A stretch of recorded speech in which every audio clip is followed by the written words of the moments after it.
Good afternoon and welcome to Deutsche Telekom's conference call.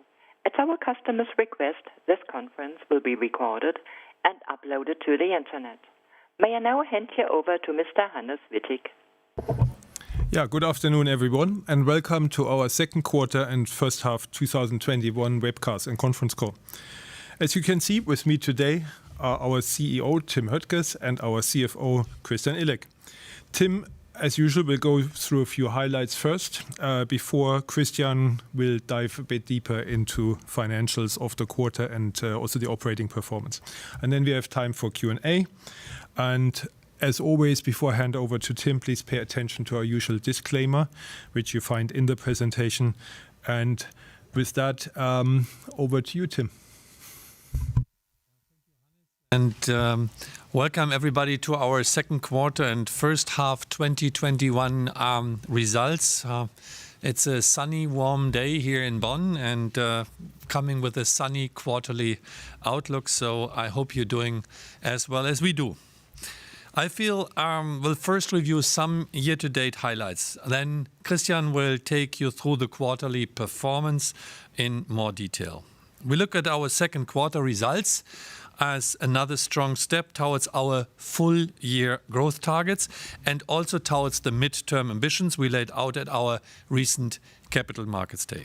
Of course, the Capital Markets Day was itself one of the highlights of this quarter, and we gave a lot of guidance which we are now executing. First, we gained towards strong growth in all relevant financial metrics, including for earnings and for free cash flow. And this was underpinned by detailed segment-level guidance. I'm sure you're all aware of this. Surely all of you also saw T-Mobile's excellent result in the US 2 weeks ago. They delivered strong quarter results on customer growth, on Ebitda growth, and they raised their full-year guidance.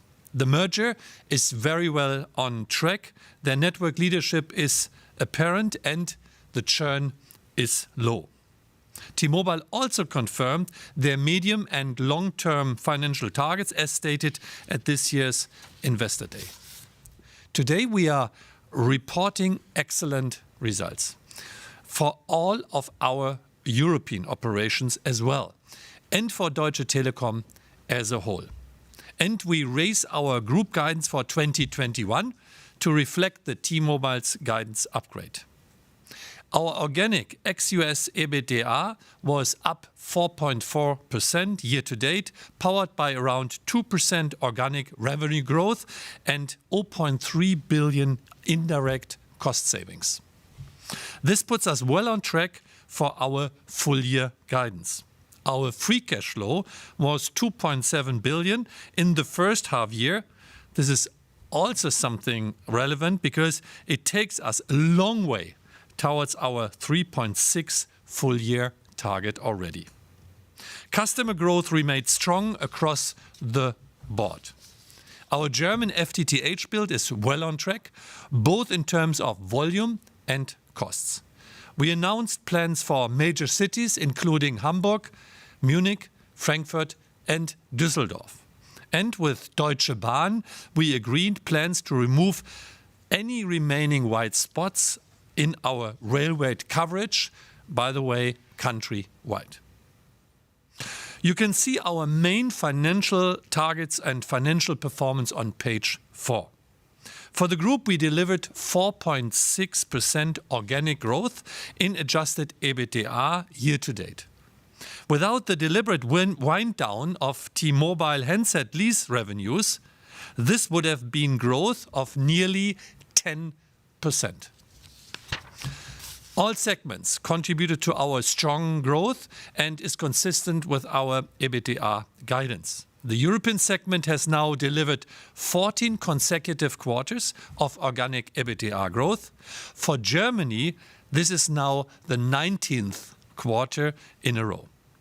By the way, Q2 was the 12th consecutive quarter of organic growth in our ex-US Ebitda and the 7th consecutive quarter in which this growth exceeds 3%. We love statistics. Free cash flow is up by 44% year on year and adjusted earnings per share almost 30%. Moving to our networks. In Germany, we already cover 82% of the population with 5G. We will take this to over 90% by year end. There have never been a rollout that fast. In the US, we reached 165 million people with our 2.5 gigahertz network, up 25 million in the quarter. We passed 1 million homes with FTTH in the last 6 months, thereof 340,000 in Germany. In Germany, we are well on track to take this to over 1 million homes this year. 1.2 is, by the way, our internal target. And we are making very much and very good progress towards our stated target of cutting the cost per home by 25% by 2024. Our customer growth remains very strong. This really matters to me. We gained 2.5 million new postpaid customers in the US, 738,000 new contract customers on this side of the Atlantic, 328,000 new broadband customers, very strong, of which 186,000 in Germany, and 122,000 new TV customers. As already mentioned, today we raise our Ebitda guidance for 2021. This is based on the upgrade by T-Mobile US 2 weeks ago. We now expect adjusted Ebitda for the group based on last year's exchange rates at over 37.2 billion. We continue to expect more than 8 billion free cash flow, of which 3.6 billion from our ex-US operations. And with this, and a very optimistic and positive outlook for the remainder of the year, I hand over already to Christian, who will take you to the details of this quarter. Thank you. I hope you're all doing well. So let's have a closer look at the Q2 financial results and take a look how they developed. Look, the reported figures are obviously impacted by 3 major factors. Obviously, by the Sprint merger as of April 1st, 2020. It's been impacted by the deliberate wind down of the handset lease business in the US, and it's also been impacted by a weak dollar in the second quarter. So what I would propose is we're going to focus on the organic development of our business. And let's start with the revenues. Organic revenues were up by 6.8% on a year-on-year basis. And if you take a closer look at the service revenues, they were up 5%. The ex-US business grew by 2.2%. On Ebitda, the organic Ebitda was up 1.1% by this quarter. And if you account for the wind down of the handset leasing business, which accounted for about 400 million euros, that growth would have been, without that drag, a 6% growth year over year. And the organic revenue, the organic Ebitda growth ex-US was another strong 4.1%, and I'm really pleased with the development of our European business and how it's moving. Let's move to the bottom line, and let's start with the EPS. The EPS was up by 67%. That was obviously a reflection of the strong earnings growth, but there was also a valuation gain coming from the SoftBank options of 640 million, which obviously contributed to that result. Without that gain, the EPS would have been grown by 15% in Q1 or 12% in the first half. Free cash flow was up 14%. That growth was mainly driven also by the Ebitda growth, which we have seen in our operating segments. And therefore, all in all, I think a very nice set of numbers. Let's focus on the net debt. And the net debt, and we're focusing going forward on the perspective excluding leases. So excluding leases, the net debt declined by a good 1.5 billion. And that was basically being driven by the free cash flow growth, which was offset by the dividend payouts, and they equalized itself out. But it was basically being brought down by the valuation gain of the SoftBank options, and obviously by a benefit from a weaker US dollars. The net debt, including leases, was up to 128 billion, and that is obviously reflecting the lease extension of T-Mobile US with ATC. Let's move over to the operational performance of the individual segments, and let's start with Germany. Germany overall grew by 0.9%. On an organic basis, that would have been 1.8%. The organic Ebitda growth was 3% year over year, and that is not only the 19th quarter, and if you translate this is almost 5 years, guys. But it also shows some acceleration as we have promised in our May Capital Markets Day. The service revenue growth was driven by both mobile and fixed. The organic service revenue was up 1.8%. Mobile improved sequentially, and we had a slight slowdown in the fixed line business, which was related to Corona effects. Let me start with the fixed line, and let's basically flesh out two major drivers. One is we still have stronger call volumes in the fixed line business, but that impact has become much smaller relative to the previous quarter last year, and that basically drags down the service revenues by 25 million. On the contrary, we have a very strong seasonal public sector business, and that is pretty much in the same vicinity. So we expect that this public sector business will continue throughout 2021, but it will not recur in 2022. We're taking a look at mobile. So the mobile service revenue growth on a reported basis was up 2%. We had a benefit coming from roaming, and we had a drag coming from the MTR cut. And if you basically add them up, that would have taken down the underlying growth by 0.6%. But net, we're seeing ourselves in a pretty good shape by meeting our revenue guidance. So let's take a look at the mobile KPIs. Despite the lockdowns which we have seen, our mobile customer growth was steady. It was pretty much at the same level as in Q1, and it was much stronger than it was in Q2 last year. Churn remains on a very low level.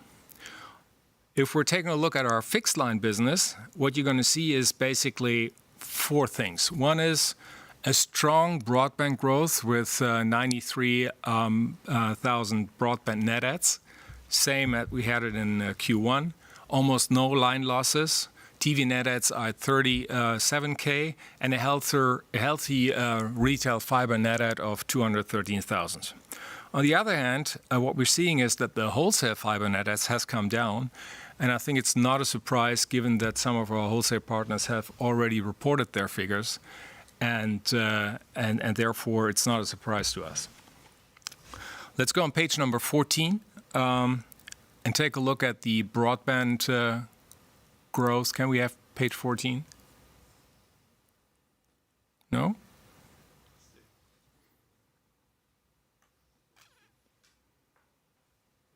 Okay, let me continue. So, what is supposed to be on page 14? On page 14, you see basically a very strong broadband growth of 6.4% on a revenue basis. And you also see that our organic retail revenues grew by 3.7%. On the flip side, what you're going to see is that the wholesale revenues were coming down by 5.6%. And that is something which we explained at the Q1 call, where we said, look, there are drags which we already called out in Q1. There are some impacts coming from the Corona crisis, but the main impact is coming from the shift from the old contingent model to the new commitment model. And as we explained in Q1, on the commitment model, we expect a dilution effect this year, a stabilization next year, and then in the year 2023 onwards, we have going to have an accretive effect. So if we're taking a look at the overall service revenue growth of 1.7%, two positive effects. One is the strong broadband revenue growth. The other one is the public sector business, which is not recurring in 2022. Then we have a drag compared on year basis coming from the call revenues and fixed line, and we have obviously a wholesale reset, which drags down the numbers. Let's move over to the US, and I think I keep myself short on that one because you have seen all these numbers. The service revenues, according to US GAAP, they were up 9.7%. And if you exclude basically the Boost MVNO business out of this equation, it would have been 5.7%. The adjusted Ebitda after leases was slightly down year over year because of the wind down of the handset leases. The core Ebitda, where you basically take out this effect, was growing by 7.1%. Total net adds were at 1.3 million, and T-Mobile US has shown a very low postpaid churn number. And you know this is a combination of T-Mobile First Brand and Sprint. If you take in just the phone churn on T-Mobile, that was even lower than Verizon. The Sprint integration continues with full speed. So 30% of the customers and 80% of the traffic has been moved on the T-Mobile network. And that is an improvement relative to Q1, where those numbers were 20 and 50%. And I think you see multiple surveys in the US, which clearly confirms the 5G leadership of T-Mobile US. Let's move over to the next chart, which is Europe. The organic revenues in Europe grew at 4% on a year-on-year basis. We obviously benefited from strong commercials, but there's also partial recovery from the pandemic. The Ebitda grew even faster at 5.3%, and this is driven by profitable revenue growth, but at the same time, a good cost discipline in that segment. And on the next page, you see the overview on the actual commercial performance, which is really good across the board. T-Systems on the next page. Revenues are still down by 5.5%, and this is driven by the old legacy business, but also by the ongoing exit of the end-user business. That said, we have been encouraged by the movement of the order entry, so this grew by 14%. There's one big contract in there in the mainframe area, which accounts for more than 300 million. And we expect that the revenue will stabilize in the second half of the year. Ebitda has already stabilized, as you can see on the chart, and this is very much driven by the cost savings in that segment. Next segment is GD.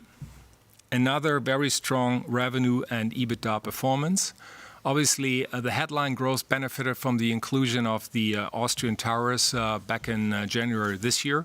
On the other hand, we deconsolidated the Dutch towers, but this is only from June onwards. Let's focus on the Netherlands first. I think healthy broadband net adds with 15K. A very strong net add performance on contract net adds with 70K. This is very much supported by the opening of the shops back in April. The organic mobile service revenue was up 3.6%, and that obviously is 3.5%, sorry. And that is driven by the underlying performance of the business, but also a partial recovery from the pandemic. GD Towers, there's quite a bit of movement on GD Towers. So the tower count increased at the beginning of the year by the inclusion of the Austrian towers. Now we have deconsolidated the Dutch towers. And in Germany, we had an increase of towers of 1.2K or 1,200 over the past 12 months. And you see a very nice financial development. The recurring revenues on an organic basis grew by 3.3%, and the Ebitda grew even faster, and this is also driven by the strict OPEX management. So that brings me to the end of the review of the operating segments, and let's move over to the group financials. So what you see is on page 23, net income as well as net debt have benefited from the 640 valuation gain of the SoftBank call options. The free cash flow, as been described by Tim already, grew by 14%. And you see it's very much driven from the cash flow from operations. The net debt before leases declined by 1.5 billion. And that is basically driven net by a softer dollar and the SoftBank options. Look, what we're going to do, and we discussed this internally, going forward, we will focus on the reporting on the net debt without leases, because this is very much in line with what we're seeing with our peers here in Europe, but also what we're seeing in the US. The adjusted EPS grew from 25 to 45 cents on a quarter-by-quarter basis, or 65% on a year-on-year basis.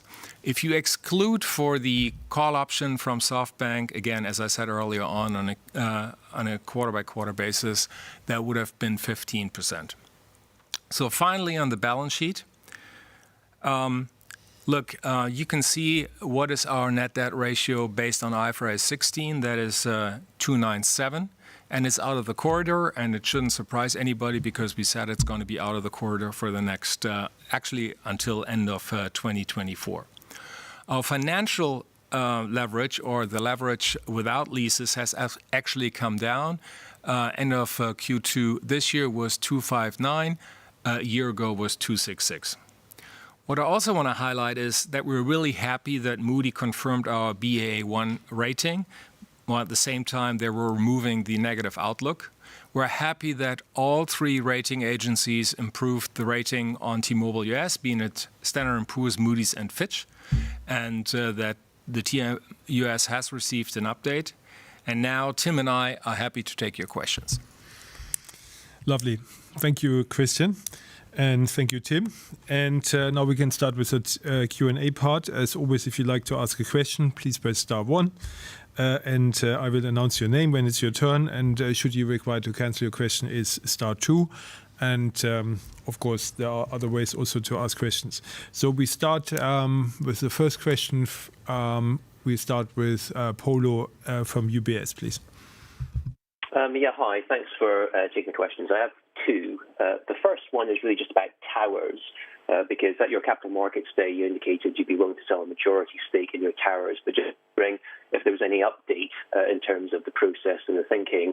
And do you think tower consolidation within Germany is possible from a regulatory and competitive perspective? Second question is really just about the 800 megahertz spectrum allocation in Germany. So the BNetzA recently put out a consultation with a range of scenarios, including an auction to an automatic renewal. So what's your expectation for how the spectrum will be allocated? And specifically, where is your view on an automatic renewal, but with some carve-out for 1&1? Thanks.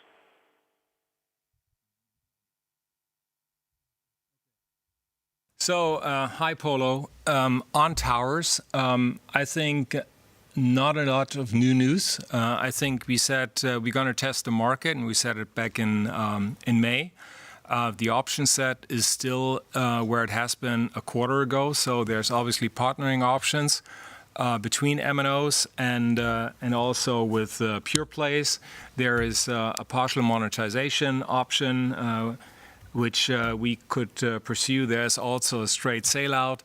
I think what we're looking into is not only what's going to be the monetization effect, but what is kind of the entrepreneurial idea, the equity story behind it. And I think this is still under evaluation right now. And therefore, I can give you another, let's say, a refresh and an update, which we have also given in Q1. On the other question, whether it's possible to consolidate towers in Germany, obviously, at the end of the day, you have to test with the antitrust authorities. But I think we have a precedent in Italy where this actually happened. We don't believe that the approval will take place on a local level. We assume that it's going to be on an EC level, but at least there's a precedent where those combinations have been passing the European Commissions. So let's see. I think the first important thing is that we're going to find the right partner to team up with, or the right monetization option. And then we see what are the obstacles on the way to get there. On the 800 megahertz spectrum allocation in Germany, look, our position is that the whole industry has to invest into coverage, into 5G, into ubiquitous data access everywhere. And therefore, we are highly working on that this money is not being treated as a tax again and then going back by subsidies into the market. It would be better just to make an automatic renewal of this one. We have, by the way, as well, 1800 and 2.6 megahertz frequencies, which will expire at the end of the year 2025. So therefore, it is not only the 800 megahertz spectrum which we are discussing.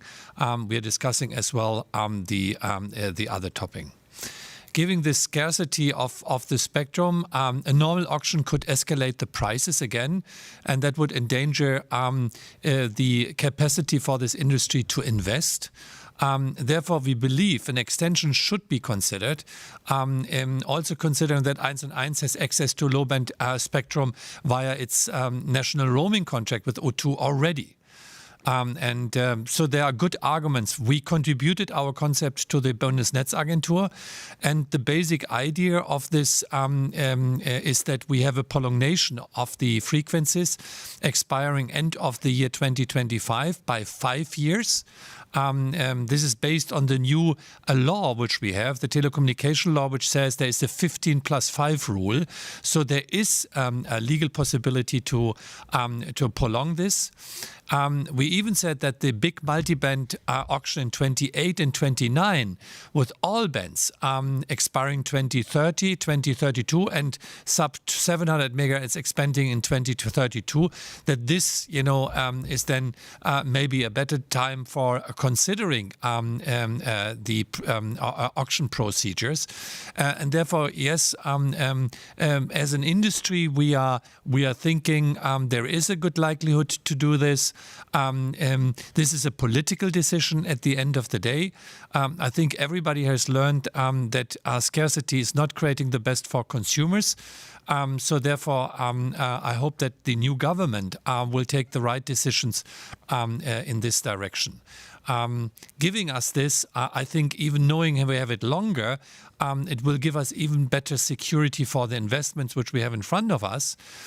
So therefore, I think at the end of the day, this will be very beneficial for the consumers as well, because we can start investing already at an earlier stage. Thank you, Tim. And with that, we move over to Akhil at JP Morgan, please. Yeah, hi, good afternoon. 2 questions for me as well, please. Maybe I can start first on regulation, just as a follow-up to the previous question on spectrum. I guess over the last 6 months, investors have started to get a little bit hopeful that we're starting to see some positive signs of change on regulation. We've seen some good spectrum policy decisions in the UK and Spain, and obviously some directionally helpful commentary on fibre regulation in the UK. So I was just keen to understand, what are you seeing in Germany in terms of your conversations with the regulator? And beyond spectrum, what are your key focus areas in terms of where you'd like to see change? So that's the first question. And then the second question, I guess a little bit of a difficult one to answer, but I guess whatever comments you can give would be helpful. I'm sure you'll have seen that there's been various press reports around the T-Mobile Netherlands sale process over the last week or so. And I guess investors have been surprised to hear Reliance's name positioned as a potentially interested party. So I was just keen to understand if you'd comment on whether or not that is part of the process, whether their name has been involved. And I guess more broadly, how do you think about potential offers? Is it all about price, or are there other factors that are also going to be considered when thinking about selling that asset? Thanks a lot. Okay. So maybe I start with the second question on the Netherlands. First, I cannot comment on the process, as you might understand. You have seen recent press, and I can tell you it's a very exciting process. I love deals. There is no need for us to do a deal, but if we get a good price, this is definitely something which we will then seriously consider as we have laid out, because we put the asset into group development because we think in a market where you have 2 big players on fixed mobile convergence and us as a mobile only play, this doesn't fit to the group strategy of Deutsche Telekom, and therefore we are in a sales process. When it comes to the potential offers of strategic buyers and private equity, what is our thinking?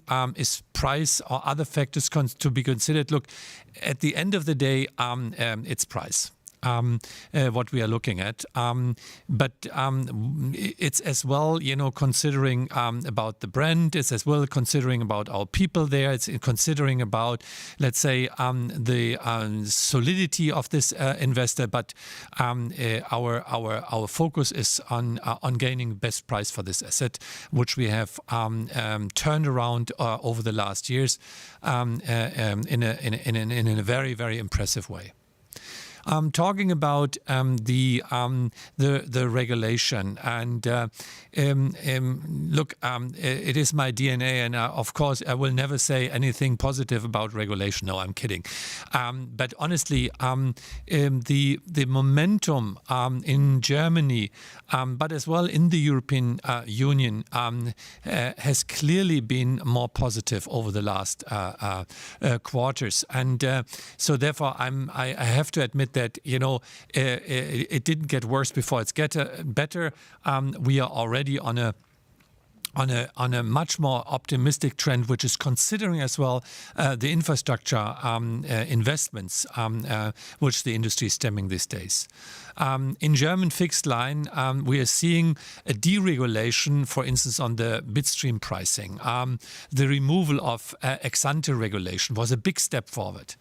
We have seen commercially agreed FTTH wholesale fees, which reflects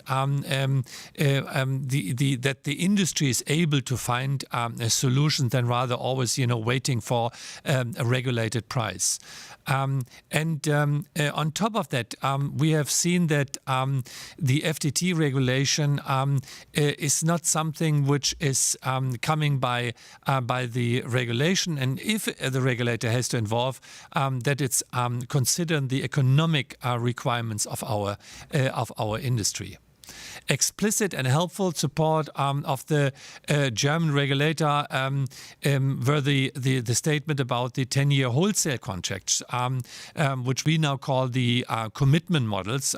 One of the reasons that we have seen this shortfall on the wholesale side was that we are going from the contingent model into the commitment model with the biggest player, which is helping us to stem investments and getting in higher utilization. At the same time, we keep the competition on the retail side lively. Then the removal of the rental privilege was another big step for us. So TKG is changed now in this one, and we are having deep discussions with the housing associations right now to open up 25% of the German households for our fiber offers. So this is, let's say, all the good developments. I can go further onto the mobile side. The resolution of the national roaming overhang, which went away. So this is a discussion which was, and the investigation was stopped from the Bundesnetzagentur after the binding agreement between 1&1 and Telefonica. Then the 800 megahertz discussion, which I already answered earlier, and the passing of the IT security law take away as well worries which we had around Chinese equipment vendors, where we are now having at least legal certainty in the way how we do the things, that we do not end up in a situation rip and replace scenario, which is then costing us a lot of money. Now, going forward, I think not interfering into the pricing, not having ex-ante regulation is something. I think the extension of spectrum use is for us the biggest topic which we are discussing with the regulator these days. Then we have a discussion about the antitrust regulation around the over-the-top players. So one of the question is, are they abusing their gatekeeper function in expanding their horizontal models? And the question about, is there a likelihood that they should participate in the investments for our industry? There should be no free serve, and as you know, 8 out of the big over-the-top companies create more than 80% of the whole traffic in our networks, and they do not pay something. The opposite, they get something for congesting the networks. They get all the data of customers, which they can then later on for free monetize into big dollars. So I think there are still a lot of things to do, which we have. We are working now with the different parties on the question about universal build-out obligations and what are the thresholds for this one they might ask for. That should be reasonable.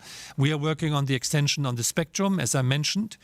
We are working with these guys on the topic on subsidization and what are the thresholds for the bandwidth and the subsidization in this regard. There's a lot of money available in the fixed line build out for the regional areas. These are the main topics we are addressing right now. Okay, apparently we had an issue with the connection in the last few seconds. Has that been resolved by now? Yeah. Is the operator going to comment on that? I hope we are back on track. I'll test it with Ulrich at Jefferies. Ulrich, can you hear me? And please, can we have your questions? I have two. One is a clarification. Maybe a clarification first on Aki's earlier question. Is there a strategic consideration of bringing a big foreign, if you will, operator group into Europe through a deal like that? That could be a bridgehead for the sort of competition that might. I mean, this is a bit speculative, I admit, but it might just become painful over time. That's the first question. Second question is, you highlighted the very strong broadband net adds that were not affected in Germany by the lockdown. As Vodafone sort of commented. Now, Vodafone sounded as if they'll try to accelerate their volume momentum in fixed and also in mobile in the second half. We've heard a competitor comment earlier today that Mr. Amitsrata is unhappy with the momentum in this context. So I was wondering, do you have an expectation for competition to hotten up a bit in the second half? And do you think marketing budgets will have to expand in the second half in the German market? Thank you.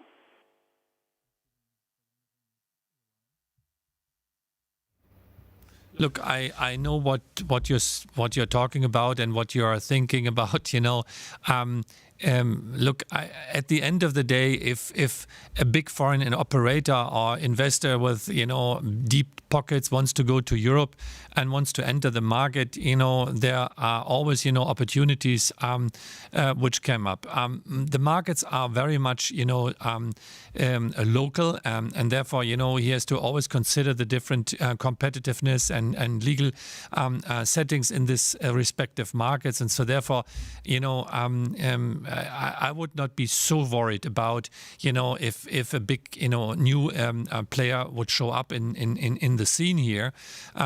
It has a lot to do with the opportunity he has in that market. It has a lot to do with the things. I do not like the word bridgehead because it needs more steps to be taken in this environment. So therefore I'm not so worried about foreign operator, but nevertheless at the end of the day we will see what is that say for us the best offer being on the table.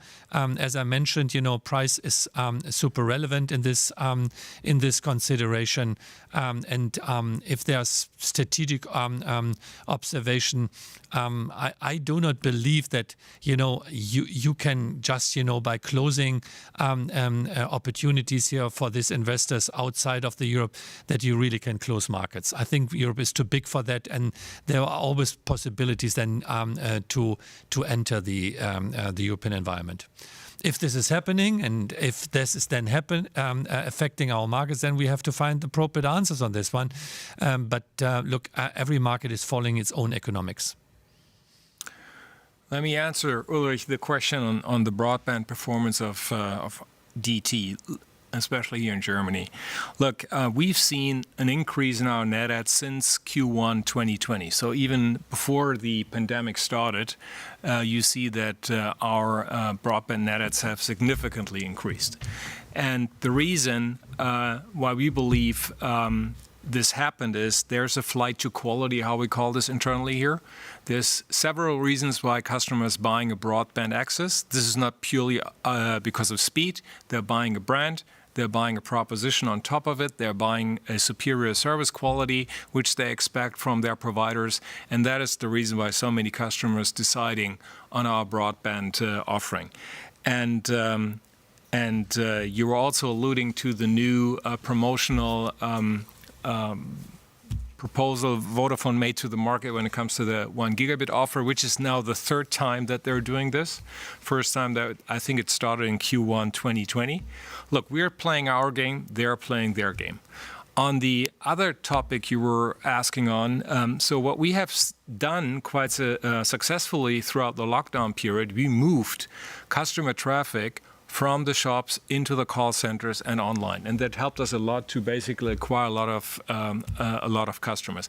That didn't help on the TV offering. We mentioned this numerous times that the net adds are depressed because of the shop closures, but it worked really well on the broadband offerings. So that may also be a reason why customers are deciding on DT. So we're playing our game, they're playing their game, and then we're going to see how it plays out. Christian, I might say that we have a flight to quality. And our flight to quality is having outstanding service. We are awarded. Having invested into areas where the bandwidth was very low with vectoring and super vectoring. This is, let's say, the investments are paying out now. By the way, if that would not be the case, something would have been wrong. Thirdly, we are not playing it by price. We are already today more than 10 euros more expensive than Vodafone. So we know that we have here maybe on a price side, a disadvantage. But at the end of the day, the customers, make an equation and a decision about the whole equation. And in this regard, our net add share is what our net add share is. So therefore, we will continue this flight for quality. That's our clear ambition, and we see with our great reputation and our high Net Promoter Score that this is paying off pretty well. Okay, thank you, Tim. And now we move on to Usman from Berenberg, please. Hello, thank you for taking the question. I've got two, please. Firstly, on the 5G coverage target in Germany that has been upgraded. I just wanted to confirm that is 5G on your 2 gigahertz mid-band spectrum, or is this upgrade mainly related to 5G on the low-band frequency? So that was the first question. The second question was, again, regarding the spectrum consultation. I guess one of the proposals from Ebitda is quite kind of innovative almost, where they're suggesting that the low-band spectrum might be handled by an independent operator that then leases it back to everyone else. And I just wanted to get your thoughts on that, given that in 5G it seems that mid-band capacity deployment or active equipment, or the speed of active equipment deployment is the key differentiator, and we're seeing DT do that in Germany. And low-band spectrum, it's less of a differentiator going forward. So it seems like quite a sensible proposal, and I would just like to get your thoughts on why that might not be a good outcome in the market. Thank you. So let me start with the first question.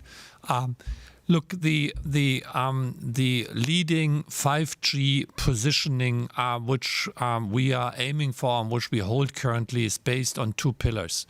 First, it's based on our 2.1 gigahertz upgrade using DSS, and here we have reached the 82% coverage in the first half, and we target now 90% coverage by end of the year, and based on second on our leg of 3.6 gigahertz upgrade.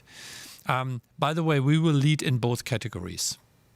We have now 60 cities live with 3.6 gigahertz spectrum, deployed over 600 cities with 1,900 antennas in operation.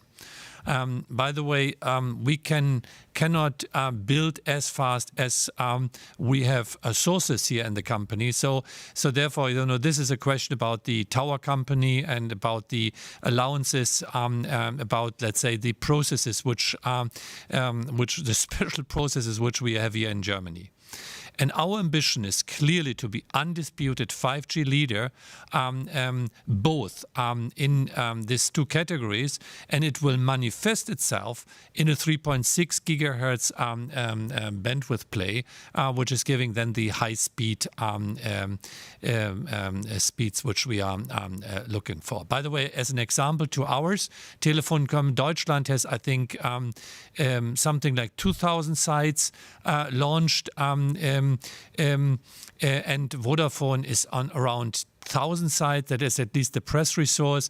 They cover 30% of the German POPs with DSS. So you see that in both categories, and including our ambition, we are well ahead. Now, on the spectrum consultations, look, this is a new model which you're recommending here. To be honest, it's not something which is on high radar screen on the regulatory side, nor on our internal political side here, lobbying side here. So therefore, I don't think that this specific way of going into a third party who is then handling the low band spectrum with the operators, that this is a model which is deeply considered. I think the way what always relevant in the future, we will have multi-band antennas. We will have always the need for a voice coverage in Germany adjacent to our data, even if we use voice over LTE or voice over 5G, but nevertheless it's an IP traffic, and we can very much, especially for rural areas, use this low band spectrum. So therefore I would see that always in a kind of inclusion here in the way how we did it in the past as well. So maybe a good idea from your side, or might be a good idea, but nothing which is on a high priority in the discussion at that point in time. If I may add, I think it's also incredibly complex to implement in an existing operator environment where spectrum is in use, like 900, 800, other spectrum ranges, 1800. They are all, let's say, substitutes for each other. How are you going to handle that? Who's going to invest in this? So this kind of idea is conceptually nice, but is practically impossible. So if we move on now to the next question, we have got Josh from Exxon, please. Hi guys, thanks for the questions. Two from my side.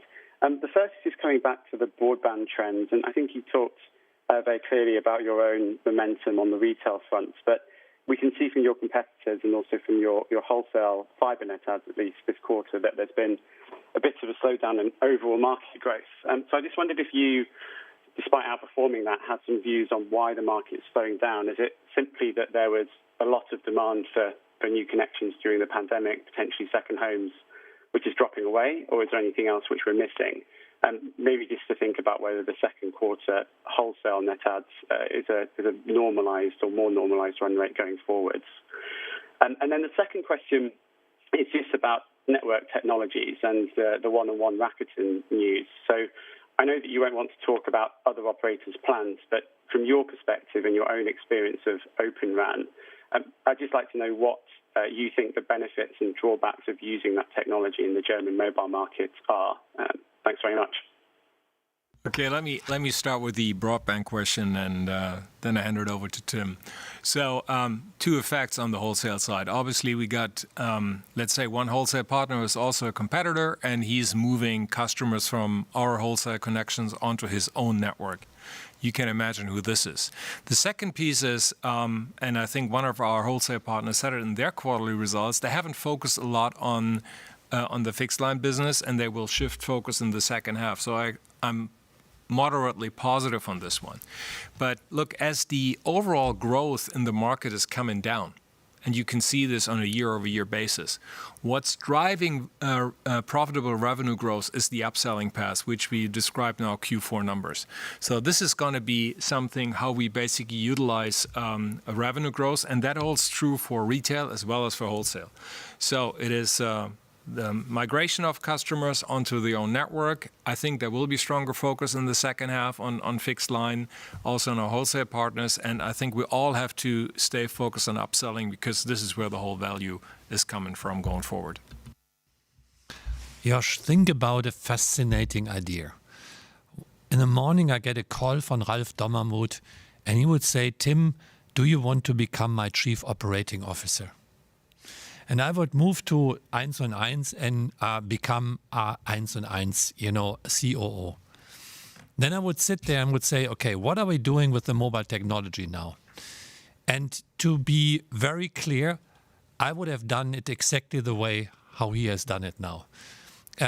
He is taking, a commercial from the shelf technology from Rakuten, which is enabling a very flexible OpenRAN infrastructure and a virtualized cloud, which is managing the core. This is giving him all the flexibility. It is not a Chinese vendor, so it's easy to select, let's say, this vendor without any risks. On top of that, he has the capabilities for using the cloud advantages from a cost perspective, and he has antennas which are not coming as a black box, but he can really buy bare metal in the open space, which is then confecting into the infrastructure. So therefore, I think even if he communicated that it's a masterpiece, on how he did it, and have a lot of respect for that. Now, what is the advantage of OpenRAN? I think you know this. The biggest difference is that we can virtualize components of the infrastructure, which means we can standardize and softwareize them at a central point. It's easier for upgrades. It's easier for new releases. It's easier as well from a cost perspective to operate from this edge clouds. And at the same time, he can buy the bare metal, at significant lower prices from different operators. He's now not buying the whole software and antenna stack. He's not buying, let's say, the integrated physical and digital connectivity. He can now select new vendors in this ecosystem, and by the disaggregation, he has the capability for buying the components at a lower price. The disadvantage of this OpenRAN is he has to manage the quality of service. So he has to make sure that the transformation from a physical connectivity into a digital, that this quality of service is always working appropriately. And Rakuten has proved that this is working, at least announced that this is working. So therefore, this is something where we are as well working on. There is more responsibility for managing the infrastructure and managing the quality of service than it was in the past when you were buying, let's say, all of this in a kind of, I would not say black box, but at least, in an integrated ecosystem from the big vendors of this world. What I would do differently as a CEO, combining the discussion, I couldn't start my networks built out earlier because I haven't had a national roaming deal. This is, I don't understand, let's say, the the correlation between these topics. I think, starting that late and not being committed, 1,000 sites by 25, I think this is nothing which is able to compete in an ecosystem where all the big players are heavily investing into infrastructure at that point in time and into coverage. So therefore, by going into OpenRAN, by going into a cloudified core infrastructure, you don't get automatically coverage. What you still need are antennas. What you still need are, let's say, all the investments in the field. And by the way, if you look to the CapEx split, just from a stomach number here, I would say it's 80-20. 80 sits in the coverage, and 20 sits in the OpenRAN and the cloud infrastructure. So therefore, I think the big challenge he's still facing is is he really seriously considering building mobile sites in Germany? So the good news of the day is that Tim is our CEO and not working for anyone else. That's great. And so 2 other quick points. For OpenRAN, as Mr. Dommer rightly explained, you need fiber backhaul. We got a lot of it. So that's a real competitive benefit we have going forward. And the other point is, if you're a fixed line operator and you've got all IP, and if you got the right thinking, then you also have a lot of potential in fixed line. So that's important as well when you talk about virtualization. So moving on to Jacob at Credit Suisse, please. Hi, good afternoon. Thanks for taking the question. I'll keep it to one question. I've got a question around your outlook for the ex-US Ebitda. You did 7.2 billion of EBITDA in the first half of the year, and you're guiding for 14.2. Typically, though, your EBITDA in the second half tends to be around sort of 200 million higher than in the first half, which would put you sort of more on track for around 14.6 of ex-US EBITDA.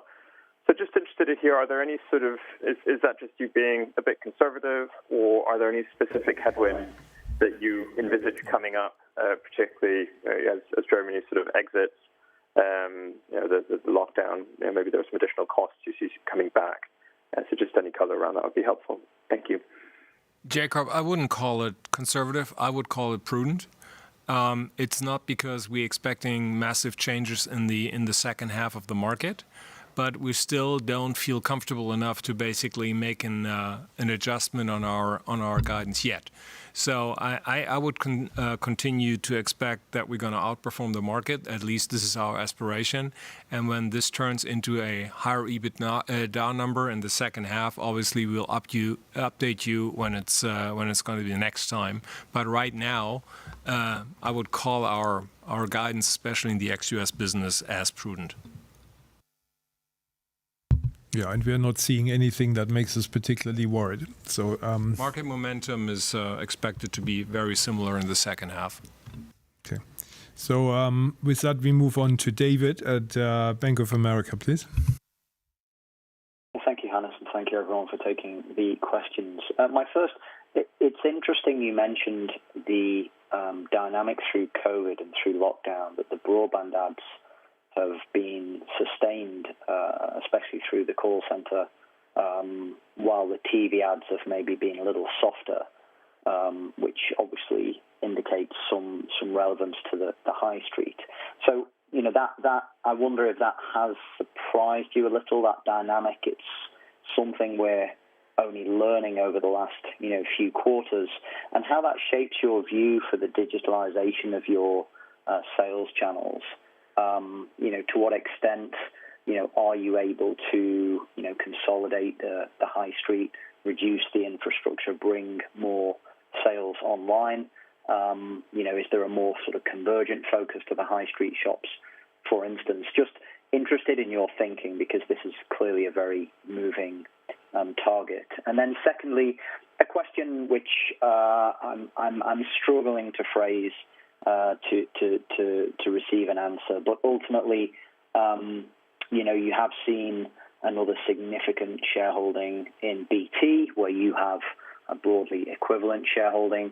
I just wondered if you had any discussions, or whether you are rethinking your view on that particular stake, and how that could evolve over time. I appreciate that might be very difficult to answer, but I'm asking. Thank you very much. Look, David, when it comes to the dynamics, especially across the different channels, we've always been a strong supporter of omni-channel approaches. And my observation throughout the COVID crisis was obviously customers found their way to get in contact with us. We were surprised to what extent and especially at what speed traffic moved to the call center and also to the online channel. So customers know how to basically approach us, and I think that's the strength of our omni-channel approach.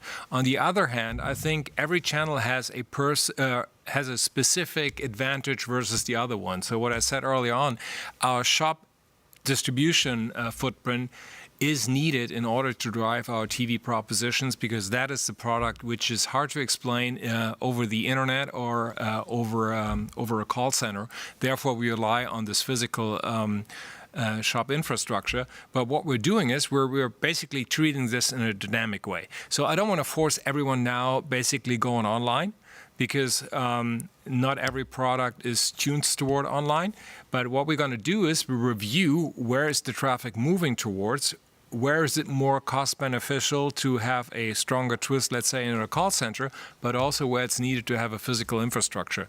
And what we've seen throughout the COVID crisis, that the system was kind of flexible and taken on customer demand. And I think that was also one of the drivers why we have been successful with our commercial figures. With regard to BT, first, we are very happy that we see that entrepreneurs see that the BT stock is highly undervalued, and that he's contributing value to all the efforts which the UK management has taken, solving pension issues, addressing this fiber market in a very intelligent way, even solving the content right issues prospectively, and the converged positioning. So we always believed in this, and therefore we were there. And now we are benefiting from our patience here on this one. Second, we are very curious and excited about what's going on. Look, we weren't in any discussions before we saw the announcement on this one. There will be discussions, definitely. I know that Patrick might be interesting to talk to us on this subject. But it's too early to say, in which directions we are tending. I think it's interesting. Again, we are a little bit kingmaker here again. Yeah. So we have an asset where we have a lot to say and a lot of influence. So therefore, and let us, work on this subject. Like understand, until Patrick has opened his card on the table, what he's aiming for. The only thing is, whatever happens, I do not see a big lose situation for us. And we are open, and that is, I think, the most important thing for you. We are prepared, we are ready to talk, and I think we will see an exciting Q4 with regard to this shareholding. David, if I may just add on the omni-channel question or the sales question, we have laid out our targets at the Capital Markets Day, right? For where we wanted to take the share of digital between now and then. So, for instance, for Germany, we want to take the calls, the digital share of calls that are digital to over 40%, and we want to have the e-sales share grow from about 24% to about 30%. So this is the kind of direction. Let's see where we end up, but that's kind of the mix shift that we anticipate. Next, we have a question from George at Citi, please. Yes, good afternoon, and thank you for taking my questions. I have one on Poland and just a follow-up on Germany. We've seen in Poland Iliad courting UPC, and I'm just curious, in the past you did mention the fact that mobile-only assets may not be the future. You've consolidated a lot of markets like Austria. I'm just curious why you're not expressing such interest in Poland. Is it returns on capital employed are not high enough for you to commit more capital? Is it you are thinking about other options in the future? I'm just curious to hear from you the logic behind not necessarily being that active in that particular market. And then the second one is just a follow-up on the previous questions. And I think Christian partly answered this question by talking about upselling. But I just wanted to clarify, you did mention there was a slowdown which we could see in the market. Was there any specific factor related for the first half that may reverse, or do you expect the kind of levels we've seen in the last few months to continue in the second half? Thank you.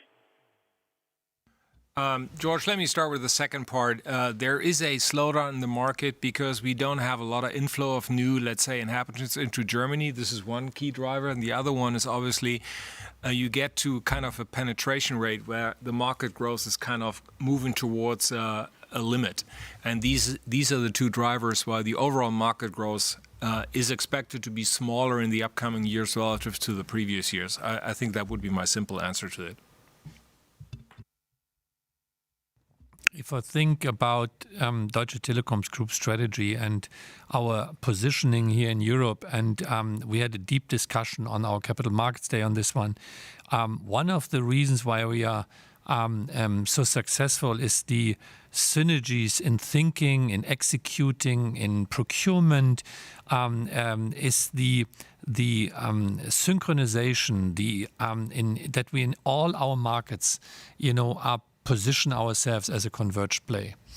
It's helping us in all regards. When I think about, we had earlier the discussion about OpenRAN, and we talked about the cloudification of the core. If I think about the overlapping which we have with Access 4.0 in our fixed line infrastructure and the core 5G infrastructure, there are huge opportunities for synergies in this regard. When it comes to customers, the opportunity of having ubiquitous data access everywhere, independent from which kind of bearer is lying beneath. When it comes to the positioning against a single play provider, we have always, something, if you can't win the name of the game, change the name of the game and go into a converged play. So therefore, we really like the converged offering which we have built over the last 8 years. Now, in the Polish situation, the market is very, very fragmented, both on cable and on fiber. It's not that you have a single play, a fixed line company which you can merge with or which you can partner with to get ubiquitous data access. It's not possible. It's just fragmented. On top of that, you have edge technologies there. So, buying a cable operator always means to invest heavily into the node splits, into the fiber overbuild in some areas. So you have to always think from the end and not from the current competitive situation. On top of that, in the Poland market, we have Orange, which is our partner there when it comes to the fiber access, which is superior to cable. So therefore, we are elaborating the opportunities in the Polish market. We like the Polish market very much. It's a big market, I think a fourth biggest market in Europe. It has a very vibrant society and good growth, and we have a strong mobile foothold there. So our positioning is, trying to find access to fiber with different solutions, and I'm not commenting on any kind of speculation around Iliad here. And it's not only Orange, right? It's Nexera, it's Inia, where we also have wholesale buy agreements with, so we have access to fiber. And there are as well private equity companies now going in, considering fiber build out, which is maybe sometimes significant cheaper than going into a big M&A with super premiums. So therefore, consider that we are having a solution there and an approach towards Poland. Good, thank you. And with that, we go on to Robert at Deutsche Bank, please. Yeah, hi there. So 2 questions from me. One is on Europe, where you saw a strong revenue growth pickup in the quarter. Net adds were consistent, as you said. So what is driving that growth? Maybe you could say something about the outlook in the second half. Is there a COVID swing-back thing that's stronger there than in Germany? Can that rate of growth remain?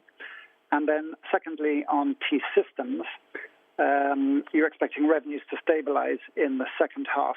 Now, is that all due to the one-off order book entry that Christian mentioned, or is there a broader stabilization of demand? Is there any sign of customers re-engaging on IT digital upgrades post-COVID? Thanks. Robert, let me start with the T-Systems question. Obviously, the mainframe deal is a multi-year deal, so the more than 300 million of order entry will kick in over time, so that is not the key driver. What we're seeing is there's, I would say, a positive outlook in the market. There's demand coming back, and this is why we're more positive on the second half relative to the first half when it comes to revenue development. And you also have the opportunity to engage with B2B customers. The biggest problem throughout the COVID crisis, there was no physical interaction on these complex projects. You have to sit together and interact, and we're seeing this kicking into the market. So that's more a market recovery, which also will help us to stabilize revenues going forward, rather than the big order entry we're talking about. Robert, don't be so greedy. Look, in Q2, we achieved 4% year-over-year organic revenue growth. Just remind you, it was 0.8% in the first quarter. Our adjusted Ebitda is growing by 5.3%. We made on our capital markets clear that the European entity is a very agile, well-hedged player. It is, I think, number 6 of if you take it as an independent company, and this company is well positioned in its different markets, holding very strong fixed mobile converged positions in most of the markets. So we are very happy about that development, and we would love to see more coming there. Let's consider for a moment, let's say, what happened in this Corona crisis. We were first time impacted negatively in Corona in the second quarter 20. So this impact was not just roaming and visitor revenues, but also all the commercial activities which came to a shutdown.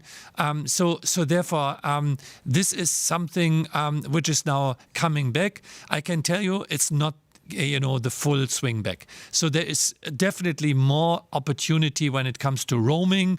There's more opportunity when it comes to having open shops for the more complex products, to provide. So therefore, if you do your math, there is more upside. But I do not know when we are back in full swing and how the full swing then would look like. We stick to our full year guidance with regard to the development, revenue development, and the EBITDA for 2021. And that is, I think, the most important thing. Let's go from that angle. There is some tailwind here, which I highly appreciate, but we should not get too greedy here. Okay, thank you. And next is James at New Street, please. Yes, good afternoon. Thank you very much. So I had 2 questions around the US business, please. So the first one was just, I believe we've got a couple of spectrum auctions coming up in the US, 2.5 gigahertz, 3.45 gigahertz. Just be interested to hear what your appetite is and interest in those upcoming spectrum auctions, given the strong spectrum position that you already have in the US market.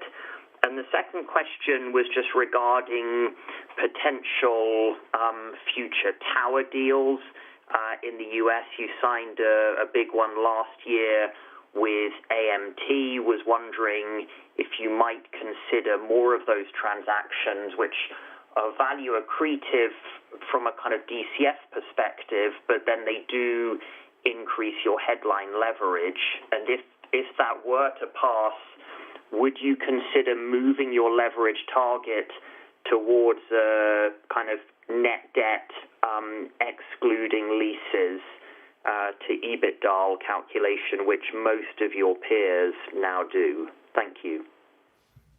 Okay, let me start with the spectrum auction question.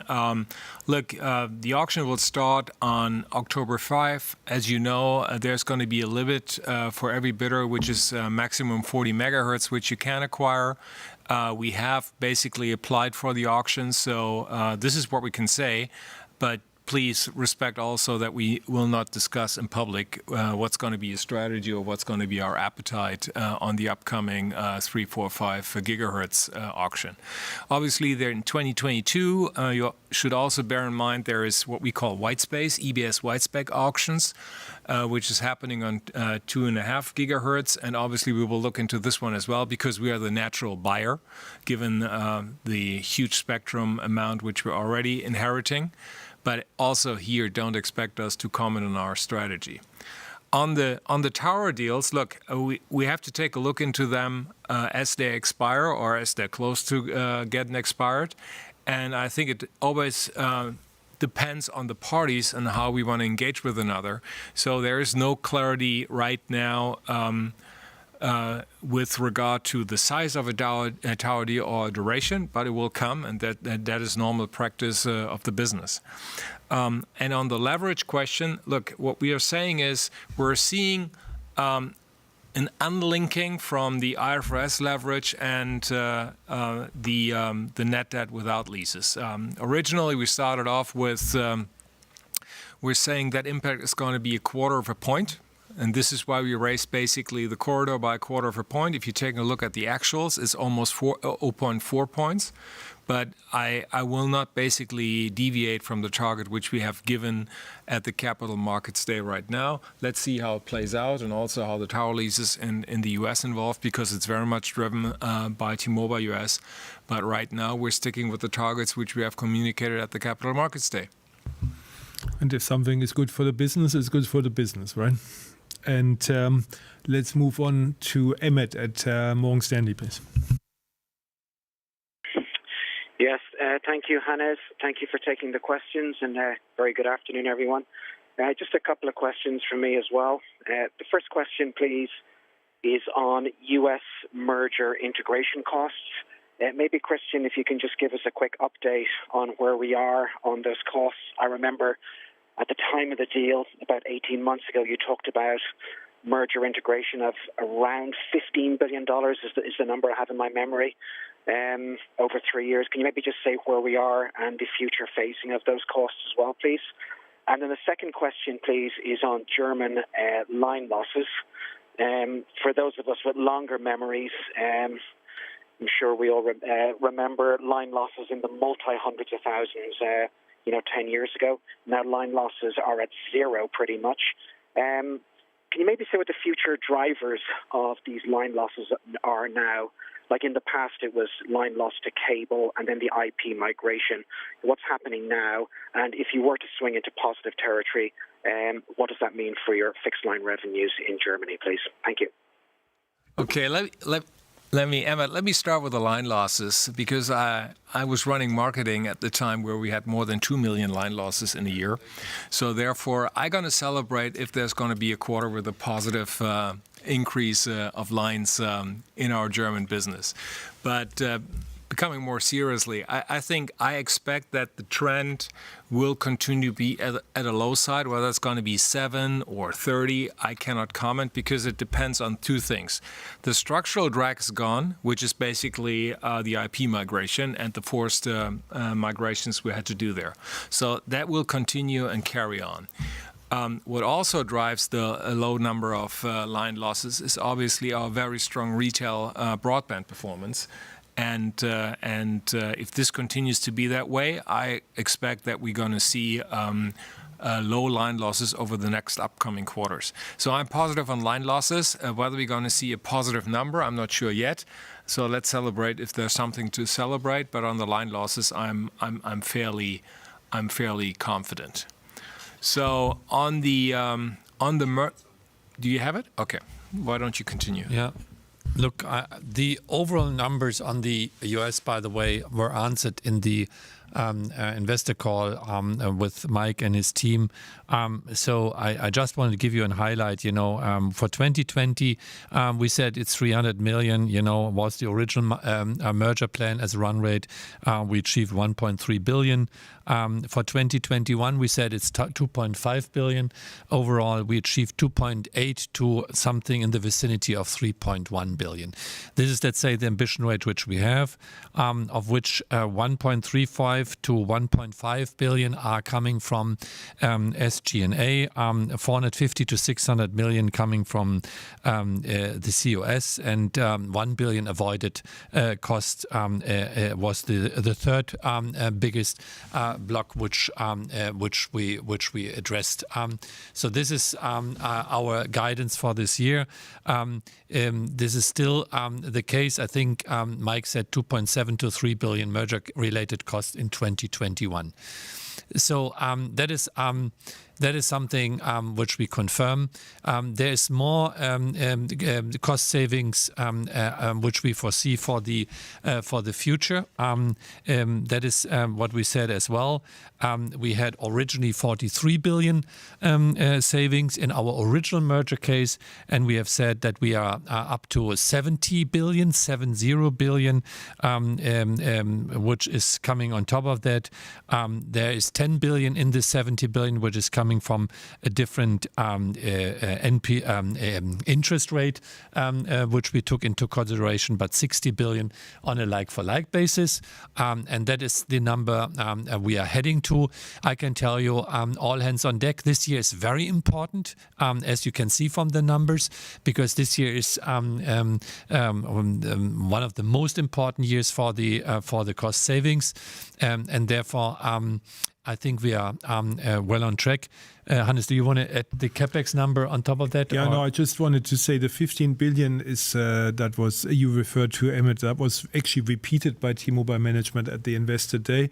But what they clarified is that of that 15 billion, let's say 11 to 12 billion roughly is related to OPEX and the remainder to capex. So I think the only reason why I'm saying that here is not a change. They haven't changed it, but let's do no double counting. Let's say so that's the point here. Maybe on that note, we need to wrap up at the half hour. We've got 3 more questions or people who want to ask questions, so maybe each can restrict themselves to 1 question, and then with that I hand over to Simon at Barclays, please. Taking the question.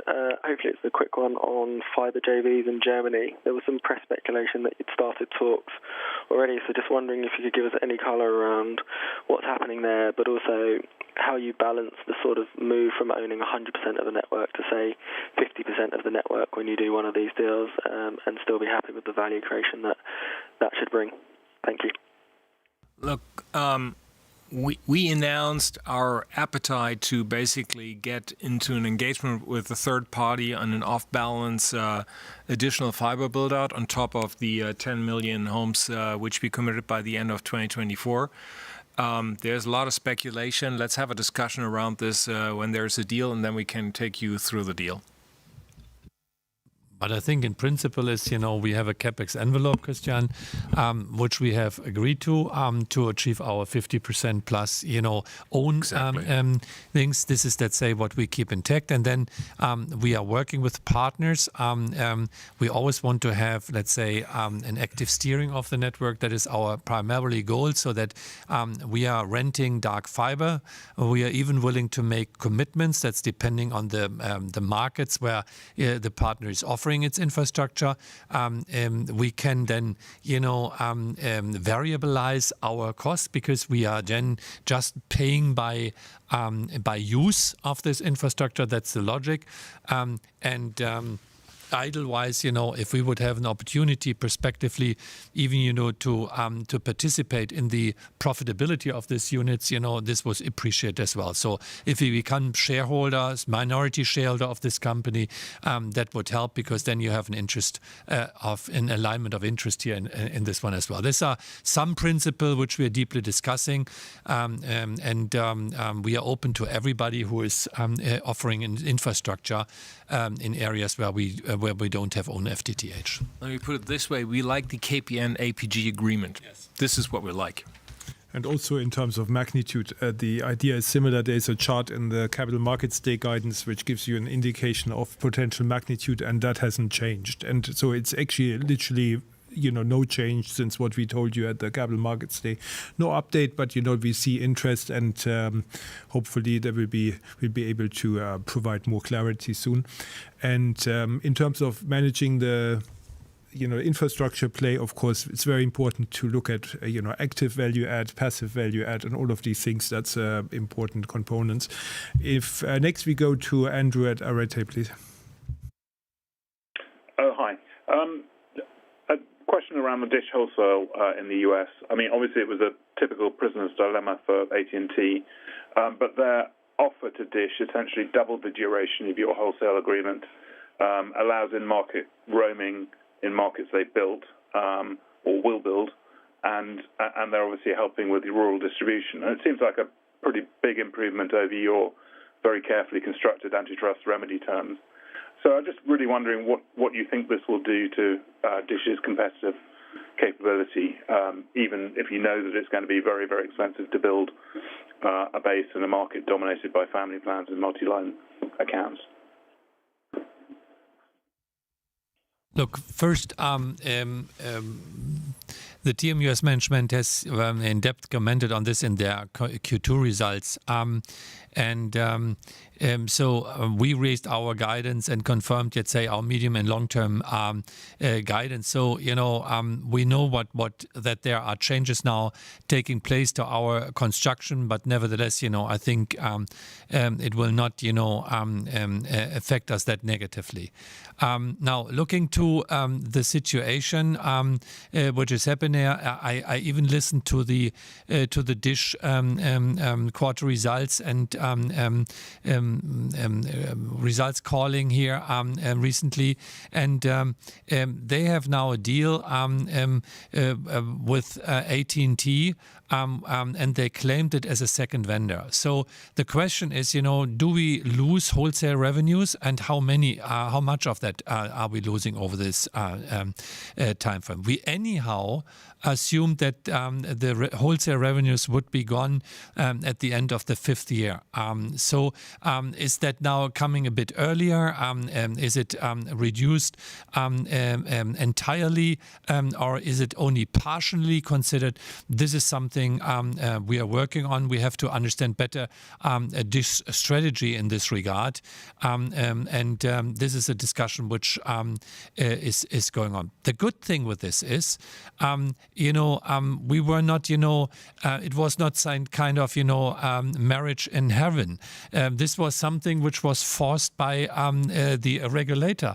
We were not the ones who were automatically keen to offer a wholesale infrastructure on our network, because what it does, it is frees up capacity in our network for other opportunities. So think about the FMS services which we have. Think about rural areas. So we are not so unhappy about them leaving. We will use this capacities for our 5G leadership in the US environment. So look, at the end of the day, if you question me about the Dish business, I think they are fantastic deal makers. in always, finding new ways on constructing relationships or, motivating the regulator to do things. But on the other side, I haven't seen them executing very well. So Boost, to my knowledge, has lost 10% of their customer base until now in 1 year. They have lost 1 million of their base. So this was another big consideration we had to make in this merger case to give up our Boost brand. So that said, I think, having a wholesale deal is nice. But on the other hand, you have to build a proposition behind that. You have to convince the customer that this is the right network to take.